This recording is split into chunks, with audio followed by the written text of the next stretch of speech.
श्री राधे राधे।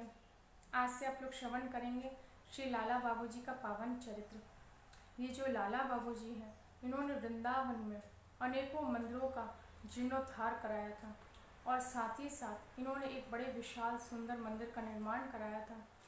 और इनका मंदिर श्रीरंग जी मंदिर के पास में आज भी स्थित है, लेकिन इनका असली नाम था श्री कृष्ण चंद्र सिंह जी। लेकिन वृंदावन में भी जब ये विरक्त वेश लेकर के आए थे तो कोई भी इनको इस नाम से श्री कृष्ण चंद्र सिंह जी अथवा श्री कृष्णदास जी के नाम से कोई बहुत ही बिरले लोग इनको जानते थे। अधिकांश में सभी लोग, यहाँ तक कि पूरा भारत, इन्हें श्री लाला बाबू जी के नाम से ही पहचानता है। तो आज से आप इनकी चरितावली को श्रवण करिए। ये बात लगभग सन 1775 की है, जब इनके दादाजी श्री गंगा गोविंद सिंह जी, जो कि अंग्रेजी शासन काल के गवर्नर जनरल वॉरेन हॉस्टिंग के राज्य में पूरे बंगाल, बिहार और उड़ीसा के दीवान थे। इन्होंने अर्जित की थी अपने वंश के लिए अपार धनराशि और अपार जमींदारी। और इनके एक भाई थे जिनका नाम था राधा गोविंद सिंह जी। तो जो राधा गोविंद सिंह जी थे, इनके यहाँ कोई संतान नहीं हुई, लेकिन जो गंगा गोविंद सिंह जी थे, इनके यहाँ पर एकमात्र एक पुत्र का जन्म हुआ, जिनका नाम था श्री प्राण कृष्ण सिंह जी।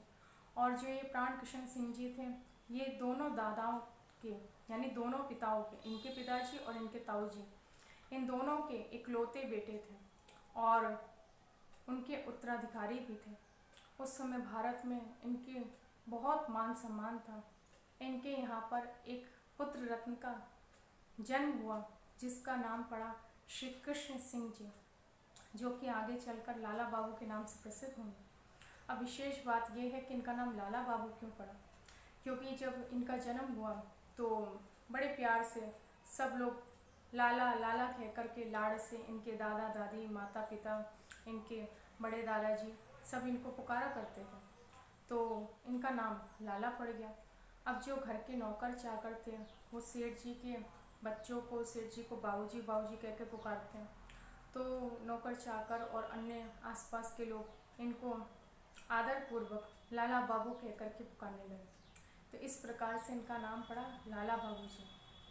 जब ये छोटे थे तो इनके दादाजी ने उस समय, क्योंकि जो धनाढ्य व्यक्ति होते थे, मानी व्यक्ति होते थे, वो अपने बच्चों को प्रायः अंग्रेजी की शिक्षा देते थे, फारसी की शिक्षा देते थे, और हिंदू थे तो संस्कृत और हिंदी की शिक्षा भी देते थे, क्योंकि अंग्रेजी शासन काल में अंग्रेजी बहुत ज़रूर से सब लोग पढ़ाते थे और जितना भी सरकारी काम होता था वो फारसी में होता था।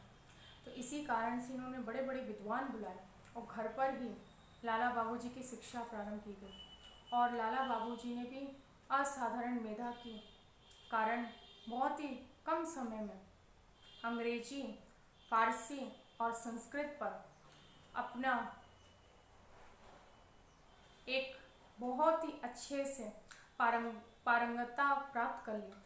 और इसके बाद में ये वहाँ पर निवास करने लगे। अब सब लोग इनके इससे बड़े प्रसन्न थे।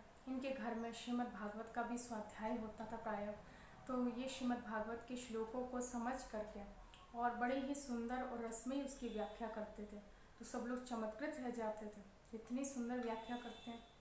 अब लाला बाबू जी के जो घर में जो इनकी दादा दादी, पिताजी, माताजी सब थे, वो भगवान के बहुत अच्छे भक्त थे, लेकिन इतने भी अच्छे नहीं थे कि सब कुछ त्याग करके सिर्फ भगवान के भजन में लग जाए, ऐसे भी नहीं थे। तो जो लाला बाबू जी थे, इनका हृदय बड़ा कोमल था। ये किसी का दुख दर्द देख करके पिघल जाया करते थे।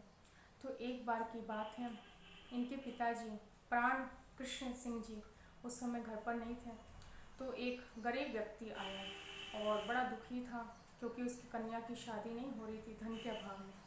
तो उसने ये विचार किया कि चला जाए सेठ जी के यहाँ पर, तो कुछ 50-100 रुपये मिल जाए तो बहुत सहायता हो जाएगी, क्योंकि उस समय तो 50-100 रुपये भी बहुत हुआ करते थे। तो ये आया, तो उस समय प्राण कृष्ण सिंह जी घर पर नहीं थे, तो ये लाला बाबू के आगे उनके बेटे लाला बाबू के आगे बहुत क्रंदन करने लगा और बहुत दुखी स्वर से रोने लगा। तो इनसे इनका दुख देखा नहीं गया, तो इन्होंने तुरंत खजांची को कहा कि जाओ अंदर जा कर के 1000 रुपये तुरंत लेकर के आओ। और जब ये अंदर गए उसी समय प्राण कृष्ण सिंह जी आए और खजांची ने ये बात प्राण कृष्ण सिंह जी को बताई कि आपके जो बेटे हैं कृष्ण सिंह जी, लाला बाबू जी, उन्होंने कहा है कि उस गरीब व्यक्ति की कन्या की शादी के लिए 1000 रुपये का लेकर के आओ और दो। ये बात सुनकर के प्राण कृष्ण सिंह जी को अच्छी नहीं लगी। अरे ये तो धन को ऐसे लुटाएगा तो कैसे काम चलेगा। तो उन्होंने बोला कि अगर लाला बाबू ने कह ही दिया है तो जाओ अब की बार जा कर के 1000 रुपये दे दो। लेकिन लाला बाबू से जब वो व्यक्ति चला जाए पैसे लेके तो कह देना कि यदि इतना दिल खोल करके दान करने की इच्छा हो तो फिर कुछ अपनी आय का साधन करो, पहले कुछ कमाओ, कुछ अपने पैरों पे खड़ा हो और या फिर अपनी जमींदारी को कुछ आय को बढ़ाओ, तब इस प्रकार का दान करना। ये बात खजांची ने आकर के पैसे दिए, लाला बाबू ने उसको दिए। वो बड़ा प्रसन्न होकर के और बहुत खुश होकर के आशीर्वाद देता वो वहाँ से चला गया। उसके चले जाने पर जो बात इनके पिताजी ने प्राण कृष्ण सिंह जी ने कही थी वही बात कृष्ण सिंह जी को जो लाला बाबू जी उनको कह दी। तो ये बात उनके दिल में बहुत चुभ गई कि अरे हमारे जो दादाजी हैं और जो हमारे दादाजी के भाई हैं राधा गोविंद सिंह जी और उनके एकमात्र इकलौते पुत्र मेरे पिताजी प्राण कृष्ण सिंह जी और उनका मैं इकलौता वारिस, इन तीनों का और इतनी अपार धनराशि करोड़ों की हमारे परिवार में, उस समय करोड़ों रुपए तो बहुत होते थे और उसमें से मैंने केवल 1000 रुपये उसको दान कर दिए, तो इतनी बात मुझे कह दी। तो अब तो मैं अपने पैरों पे खड़ा होकर दिखाऊंगा, अब तो मैं दिखा ही दूंगा।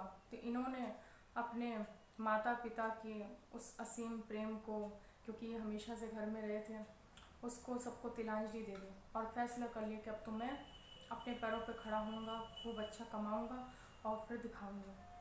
तो इस प्रकार से लाला बाबू जी को ये बात चुभ गई और उन्होंने दृढ़ निश्चय कर लिया। अब आगे की चरितावली को आप लोग नेक्स्ट वीडियो में श्रवण करेंगे। इस प्रकार से आप लोग साथ में जुड़े रहिए और लाला बाबू जी के दिव्य चरितावली को श्रवण करिए, क्योंकि भगवान के भक्तों के चरित्रों को सुनने से हमारी जो भक्ति है वो पुष्ट होती है और दृढ़ होती है और हमारा भगवान के चरणों में विश्वास बढ़ता है।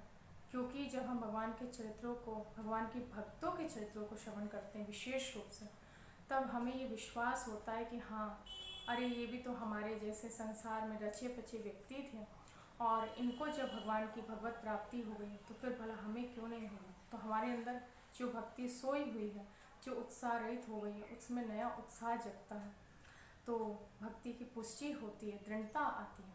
तो आगे आप इस तरह से श्रवण करते रहिए। श्री राधे राधे।